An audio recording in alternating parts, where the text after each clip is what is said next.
Good morning mga kasulid, at ito magre-repair kami na bubong yan, pero mamaya pa mga after class pa ang gawa nito. Saglit lang to, basic lang to kay pare, basic lang yan. Yan,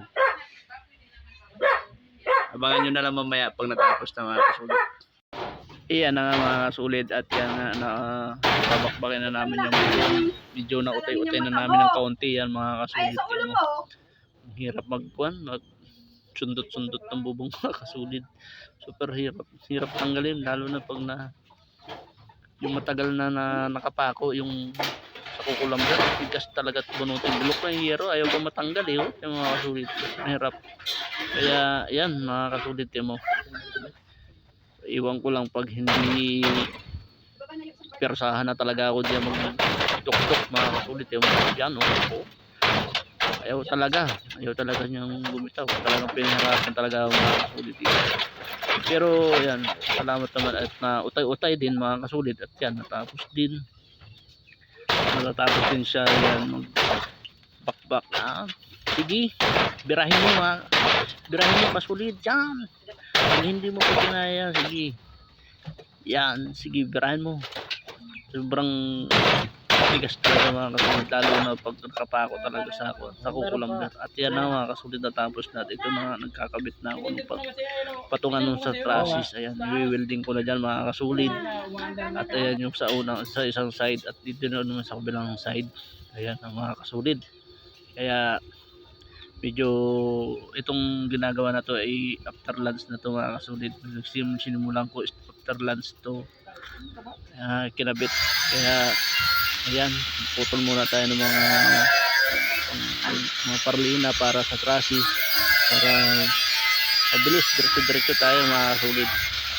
Kaya maya to mga kasulit, sigurado saglit lang itong matapos.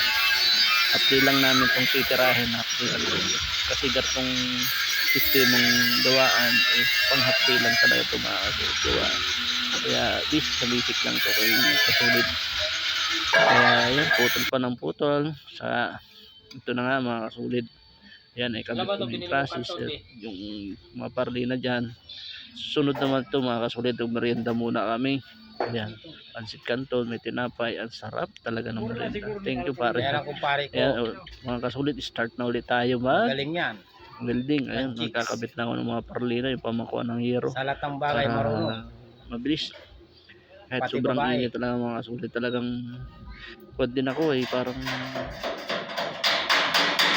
sobrang init, sakit ng ulo, sobrang init. Kung hindi may hangin talaga kasulit ako, ay sobrang sakit sa ulo, grabe. Kaya ayan mga kasulit, bira, ayan na, nag-aalis spider naman na si kasulit yan. Ayan mga kasulit, tingnan mo, ayan na.